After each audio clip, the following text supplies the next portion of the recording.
Good morning, good afternoon, or good evening. Welcome to A-Level and AP Physics. In today's lesson, we will discuss past paper questions from October-November 2023, paper 5.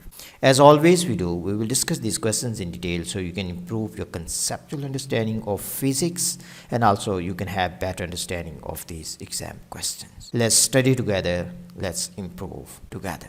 Question 1 says, fusion reactions are primary energy source of stars. Which row of the table gives the conditions necessary for fusion in stars? So we need to understand, for fusion in stars, density should be high. So density should be high. So we can say density should be high. Why density has to be high? If the density is higher, there will be more frequent collisions between nuclei. So we can say more frequent collisions between nuclei. So that's the reason we need high density. We also need high temperature. We need high temperature for fusion as well. Temperature should be high. So what is benefit of higher temperature? If temperature is higher, easily we can overcome repulsive forces. So we can simply say higher temperature is needed to overcome electrostatic repulsive forces. So I'll be writing simply to overcome repulsive forces, electrostatic repulsive forces. So the answer for this one has to be A, density should be high and temperature should be high. Second question says, astronomers use stellar parallax to determine the distance to nearby stars. Which of the following must be known to use stellar parallax? So for this one, you need to understand. So if you need to find the distance, we need this angle and we need this distance. And this is the distance from the center of the sun to the center of our planet. So this distance we need. So if you look at the given options, distance between Earth and the Sun. So R is the distance between Sun and the Earth. We need this distance. So the answer for this question should be A. Intensity of radiation received from the star, we don't need. So in this formula, you see we need angle, means we need this angle. We need the distance between Sun and our planet. So then we can find out value of D. Luminosity of the Sun, we don't need this one. Value of Hubble constant, no use of Hubble constant in this method. So this is also incorrect. So the answer for this one is A. Third question says, which of the following statements about nuclear binding energy is correct? Option A says binding energy per nucleon increases steadily as proton number increases. This is not true. So first of all, let's sketch binding energy per nucleon against mass number. So here we have binding energy per nucleon and on x-axis we have mass number. So first of all, binding energy per nucleon increases, it will reach a peak, after that it decreases. So curve look like this. So this is simply telling us always increases. That is not correct. So this option is incorrect. Binding energy per nucleon decreases as proton number increases. So initially it is increasing, then decreases. So this is telling us simply decreases. This is also incorrect. Binding energy per nucleon is approximately constant. No, it is not constant. It increases and decreases. So this is also incorrect. Binding energy increases to a maximum value. So this is the maximum value and this is iron 56. Iron 56. And then decrease as proton number increases. So after that it decreases. So the answer for this question has to be D. Question 4 says, a mass suspended from a spring is oscillating vertically.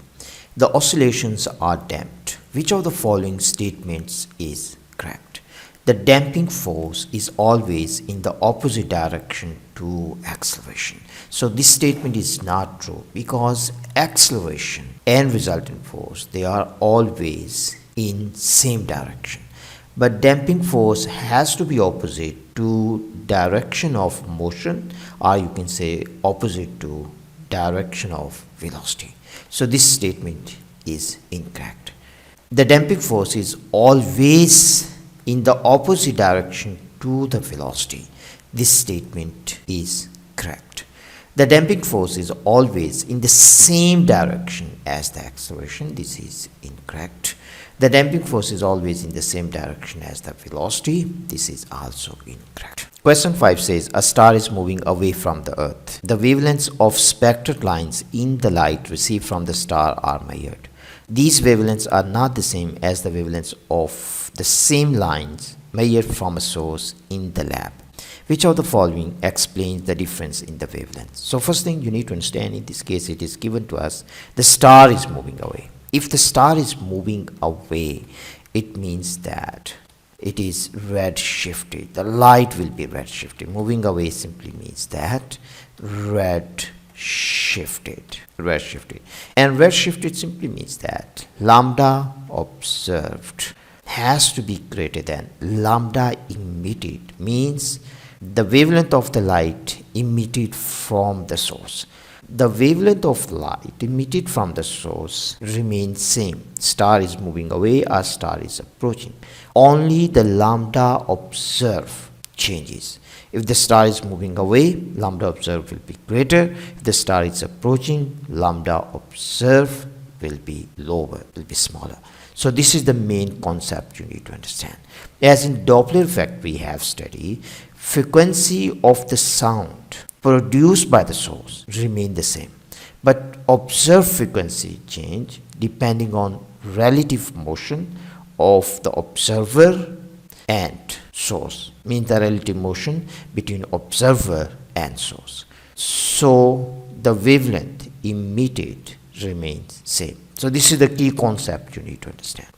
Now if you look at the given options, the star emits light with a shorter wavelength. No, this is incorrect. The star emits light with a longer wavelength. No, because the lambda emitted remains the same. The light arrives at Earth with a shorter wavelength. No, longer because star is moving away. This is redshifted.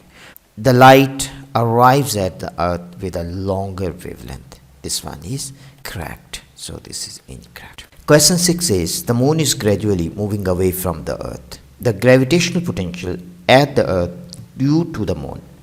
This sentence is very important one. So you have to be clear about this one. And the gravitational force between the Earth and the moon are both changing. Which row of the table is correct?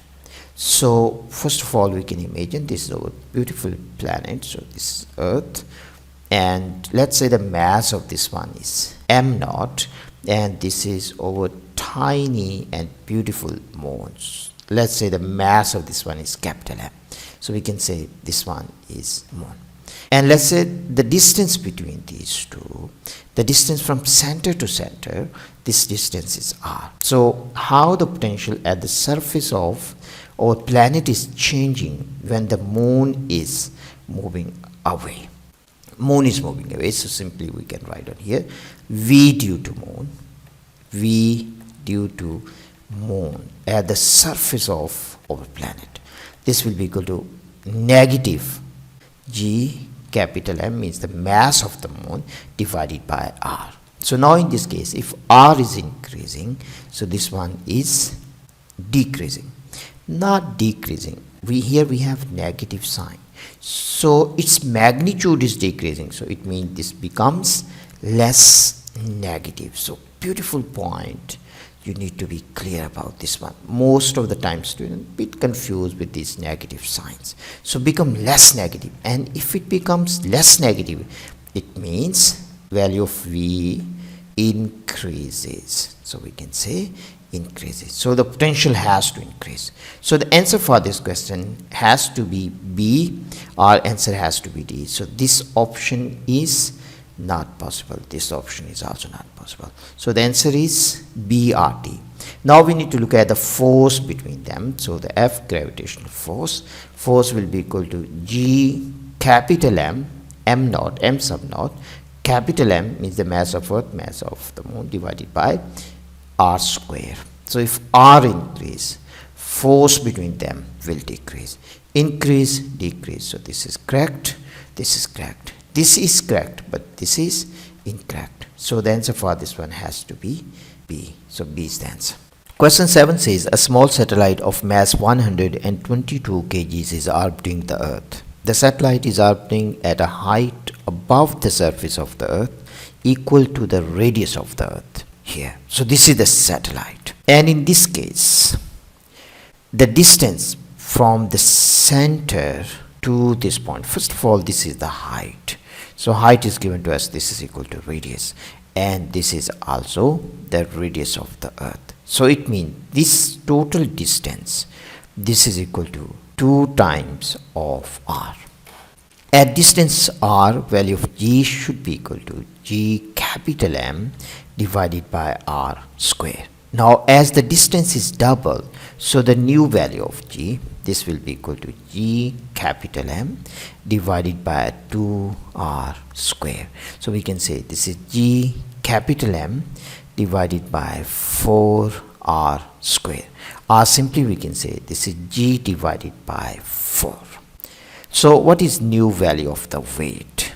So we can say the weight. Weight simply will be equal to m times g prime. And m is given to us, this is 122 kgs and g is 9.81, means this value of g by 4. So this is divided by 4. This is 122 and we multiply with 2.45. So we're going to get about 300 newtons. So the answer for this question has to be B. Question 8 says, which row of the table gives the relative ionizing power and penetration of gamma radiation? Ionizing power. Gamma rays, they interact weakly with matter. Means the interaction with matter is very, very weak because they have no charge. So the ionizing power is low. But they have very high penetration power. As gamma rays, they can penetrate through lead. So we need thick wall of lead to stop, means to minimize the intensity of gamma radiation. So they have low ionizing power because they interact weakly with matter, interaction is very weak, and they have very high penetration power.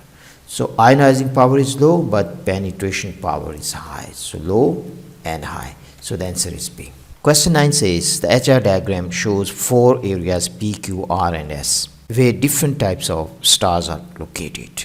Which of the following is a possible path for stars initially in area P, mean in this area? As these stars, they are main sequence stars. So these are main sequence stars. So after that they become red giant. So we can say this region is representing red giant, and then finally, so they will go to this one, and then finally they will come to this. So this is the white dwarf. They will not come back to the main sequence again. So this area is representing white dwarf. So this is how you need to understand. So first of all, it is main sequence star. So this is main sequence star. Then become red giant, and then it becomes white dwarf. So the answer for this one has to be P, S and Q. P, S and Q. So the answer for this one is B. Question 10 says a simple pendulum is displaced through a small angle then released. The frequency of oscillations is determined. The length of the pendulum is then doubled. By what factor will the frequency of oscillation be multiplied? So first of all, we need to understand the formula for frequency. F is equal to 1 over 2 pi G over L. So this is G over L. So we can say this frequency is F naught. Now what is value of F nu? So we can simply again rewrite this formula. So this is 1 over 2 pi G divided by 2 times L. So this is L. Now if we little bit rearrange, we can write down this is 1 over 2 pi. We can say this is G divided by L. So this is G divided by L. And we can take 1 over 2 outside. So this is the square root of 2. Now if you look at this, you can see this part is f. So this is representing f naught, and this will be multiplied by 1 over square root of 2. So the answer for this question has to be A. Question 11 says air is used to inflate a balloon. The inflated balloon has a volume of 1.77 times 10 to minus 3 cubic meters and contains 5.15 times 10 to 22 air molecules. The air inside the balloon exerts a pressure of this much. Calculate the average kinetic energy of the air molecules. Now we need to calculate average kinetic energy of air molecules. So we need to understand the average kinetic energy of air molecules. This is equal to 3 by 2 K times T, and temperature must be in kelvins. So, but temperature is not given to us. K is a constant, so its value will be given to you in the data. So how we can find out the value of T? So from here we have value of V, and we have value of N number of molecules, and we have value of P. So now simply we can use ideal gas equation. PV is equal to NK times T. So from here we can find out value of T. That will be equal to PV divided by N times K. So value of P we have in this case, that is 1.15 times 10 to 5, and the value of V is given to us, that is 1.77 times 10 to minus 3, and value of N is also given, that is 5.15 times 10 to 22, and value of K is a constant. This is Planck's constant, and it is equal to 1.38 times 10 to 23. So value of this constant 10 to minus 23. Now if we solve this one, we will get 286 kelvins. So this is the value of T. Now simply we can plug in here. So value of K, Planck's constant, that is 1.38 times 10 to minus 23, and temperature is 286 kelvins. Temperature must be in kelvins, and if we solve this one, we will get 5.9 times 10 to minus 21 joules. So the final answer for this one is this. So this is the average kinetic energy of air molecule. Question 12. For question 12, a student has plotted data of P against volume. So this is what is given to you, and we need to assess the validity of student statement, and here is the statement of the student. The student stated that his graph demonstrated that the pressure exerted by the gas was inversely proportional to the volume occupied by the gas. So we need to assess the validity of this statement. So how we can assess? As in this case, P is inversely proportional to V. P is inversely proportional to V.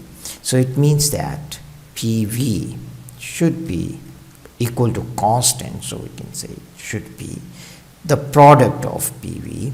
This one should be constant. Should be constant. So now simply we need to take some data points and we need to check this equation. And so we can take one point, let's say this 60. So we can take 60, we have value of P, and we can also read value of V from here. We can take 1 point, let's say this is 110, any point you can take actually. So this is 110, and we can draw here. So this is like this. Now these points we can assess. Now we can check these points. So here is 60, so value of P is 60. So I can say this is P1, so this is V1, and we can say this is P2, and this one is V2. So first of all, P1, V1. So value of P1 is 60 kilopascal. So we can say this is 60 times 10 to 3, and the volume is 0.011. If we multiply this one, we will get about 660 Pascal meter square. And now we can check P2, V2 as well. So here we have 110 kilopascals, and we need to multiply with the value of V from here. And the value of V is about halfway, means between 0.005 and 0.007. So it means this one is 0.006. And if we multiply this one, our answer again will be close to this value. Close to this value.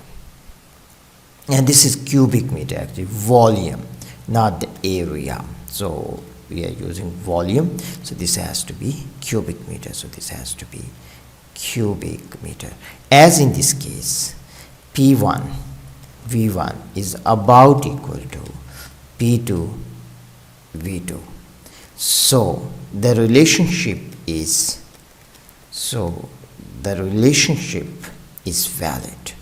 So we can say relationship means P is inversely proportional to V is valid.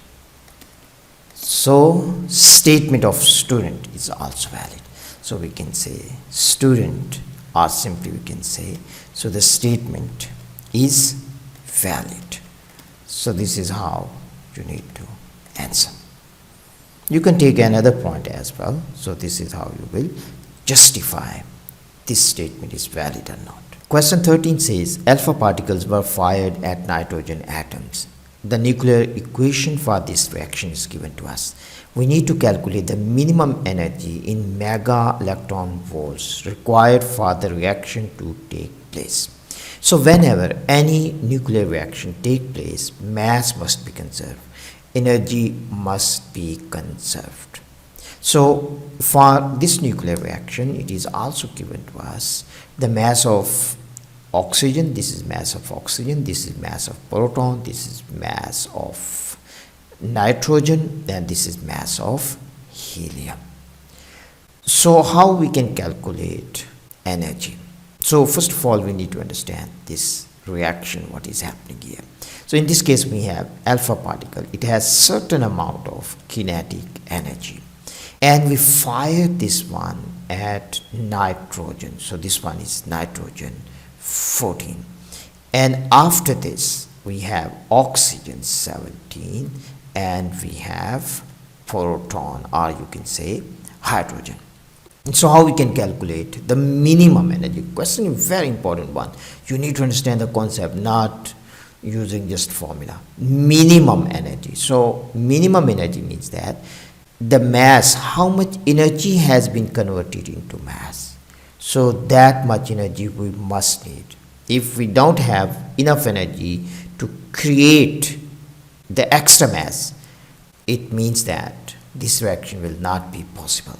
So the minimum energy is equal to the extra amount of mass produced. So let me write down here. So this is, you need to understand. So the E min must be equal to, or we can say must be equal to or greater than m extra, means extra mass produced. But better way to say, as I'm talking about, I will say this is minimum. So the energy must be greater than or equal to extra mass produced. So we are talking about the minimum. So the E minimum must be equal to m extra, at least equal to extra. So we will see how much extra mass is produced, and we will convert that mass into energy, and then we will be able to calculate minimum energy needed. So E min will be equal to delta m extra produced time c square. So how we can calculate delta m? So simply we need to find the difference. Mean this mass minus this mass, means mass of products minus mass of reactant. So we can get extra mass produced, then we can convert into energy, and then we can convert energy from joules into mega electron volt. So this is how you need to approach this problem. Now let me show you the solution so you can look at this one. So we can save some time and we can make this video a bit shorter. So what we have done here is simply we have plus mass of proton. So here we have mass of nitrogen. So this is mass of nitrogen. This is mass of oxygen, as I mentioned. This is mass of nitrogen, and this one is mass of helium. Simply we have subtracted, and this is the mass, extra mass, or we can say this is the mass difference.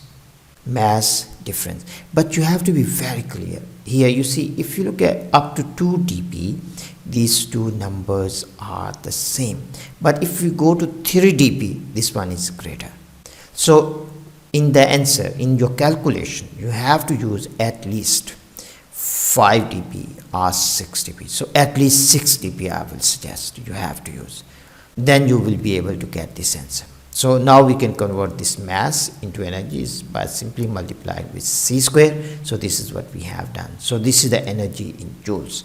Now we need to convert energy into mega electron volts. So we need to understand 1 electron volt is equal to 1.6 times 10 to minus 19 joules, and 1 mega electron volt will be equal to 1.6 times 10 to minus 13 joules. So simply you can divide this one by this number and you will get answer in mega electron volts, or you can divide first of all by 1 electron volt, 1 joules per electron volt. You will get answer in electron volts, and then you can convert into mega electron volts. Part B says explain why the alpha particle must have an energy greater than the minimum energy for the reaction to take place. We have already discussed this point, so let me explain you a little bit more about this. So let's say this is our alpha particle and this one is nitrogen, and after this one we have oxygen. So this is oxygen 17 plus we have proton hydrogen. And so in this case, this one has initially kinetic energy, and some of its kinetic energy has been converted into extra mass to produce oxygen nucleus. So we can say extra mass. So that is equal to the minimum energy. Part of kinetic energy has been converted into mass, but initially as alpha particle has some kinetic energy and it has momentum, so the momentum after also has to be conserved. So this particle must be moving, so this one will have some kinetic energy and this particle also will have some kinetic energy. So the total kinetic energy of alpha particle, in this case we can say Ke total of alpha particle. So this is for alpha, so we can say E total of alpha has to be equal to delta M, means the extra mass produced, plus kinetic energy of oxygen 17 plus kinetic energy of alpha particle, means hydrogen, in this case hydrogen or proton you can say. So that's reason energy of alpha particle has been converted into extra mass, has been converted into kinetic energy of products. So its total energy must be greater than the minimum energy, because for any reaction to take place, momentum and energy must be conserved. So products must have momentum after reaction, so they will be moving. So it means energy of alpha particle should be equal to the kinetic energy of the products plus extra mass. I hope this makes sense to you. So this is how you can write down your answer. Question 14 says, at the beginning of 20th century, astronomers identified that a number of galaxies were moving away from the Earth. Far part A state how astronomers knew that galaxies were moving away from the Earth. So they observe light from the galaxies and they observe that the observed wavelength is greater than the lambda emitted, means the lambda in the lab, means the light is red shifted. So from redshift they concluded that galaxies are moving away. So simply you have to mention red shift. So how you can write down the answer? So this is how you can write down your answer. You can mention these points. This is important one. You have to say light from galaxies is red shifted. So this is the key word. It has to be in your answer, indicating galaxies are moving away. Part B says Hubble suggested that recessional velocity v of a galaxy was related to the distance d of the galaxy from the Earth by the expression v is equal to h naught d, where h naught is a constant. The graph shows some of Hubble's data. Assess the validity of Hubble's expression based on the data shown. Means you have to talk about data. The validity must be explained based on data, not something by yourself. You cannot say v is directly proportional to t, as h is constant, so it means this expression is valid. That is wrong. You have to explain based on data. This is how marks will be awarded. So first of all, if you look at the data, we can see this line is about a straight line. So simply we can say, as the line is a straight line passing through origin. So this is how you need to explain. Looking at the graph, passing through origin. So we can mention 1 point. So what this one is telling us? It is telling us that v is directly proportional to d, because we have v on y-axis, we have d on x-axis. So this is 1 point you can say. But there is a scatter. You see these data points, they are scattered. There is scattered, or you can say data points are scattered. So there is scatter.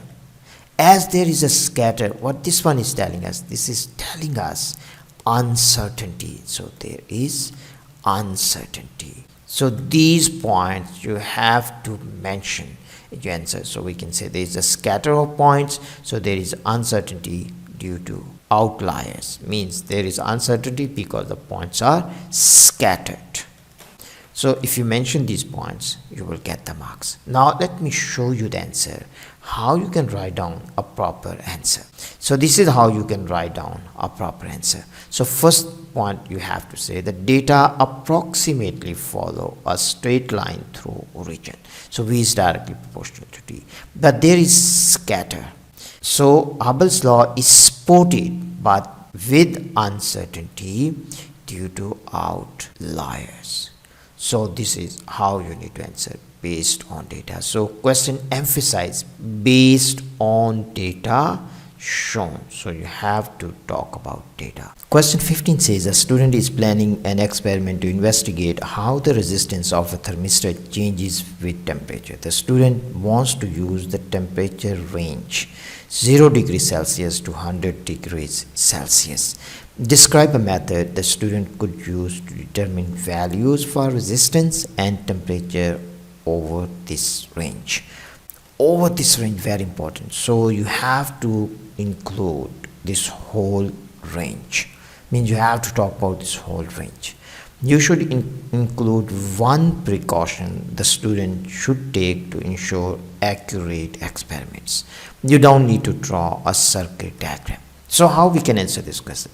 So the first thing you need to understand is that we need to determine the resistance. So to determine resistance, we can use ohm meter directly, or you can use voltmeter and ammeter, but the simple way is to use voltmeter and ammeter. So we can draw a rough circuit. So we can say this is our battery and we can connect ammeter. You don't need this circuit diagram, but it's important for this experiment so you can organize your thoughts. So here we can place thermistor. So this one is thermistor, and we can connect this one. So here we can connect thermistor, and here we need to attach voltmeter. So we can read actually in this case the value of the PD across this thermistor with the help of voltmeter, and current we can find with the help of ammeter. we can also attach one safety resistor, so that is also possible. So safety resistor we can attach here, so current will not increase too high. So this is safety resistor. We can also attach small resistor here. So let's say resistance of this one is R. So first of all, you can say connect the circuit. So you will connect your circuit like this. The second, you have to start from 0 degrees Celsius. So you need a mixture of ice and water. So it will be at 0 degrees Celsius. So we will need mixture of ice and water at 0 degree Celsius. And when it is at 0 degrees Celsius, we will record what is value of I, what is value of V. So we can also draw small table here. So here we have what is value of I, what is value of V, and here we can find the resistance, that will be equal to V divided by I. So this small table is also helpful. And then we have to increase the temperature, means we will start heating that mixture. So temperature will start rising until it reaches 100 degrees Celsius. So also in that mixture of ice and water, we have to place thermometer. So here let's say you have mixture of ice and water, you also need to place thermometer. So let's say this is placed on table. So this is how you need to organize your thoughts. So let's say this one is retort stand, and thermometer we attach with retort stand. It should not touch the walls. And we will take different readings of I and V at different values of temperature. And then finally we can sketch the graph. So we can say sketch the graph. So we can write on here graph between. So we can sketch graph between V and I. So here we can say this is V, this is I. And then the gradient. We can look at the gradient, we can see how the resistance is changing. And we also need to talk about safety precaution. So we have to stir the water before we take any reading. So temperature is uniform. And also we need to use small currents, not very high currents, to avoid overheating.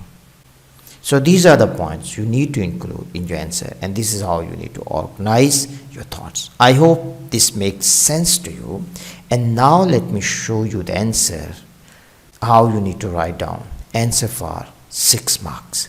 So these are the points I have written, so you can go through these points. So first of all, the first point, we have to connect thermistor in a circuit as we have done here.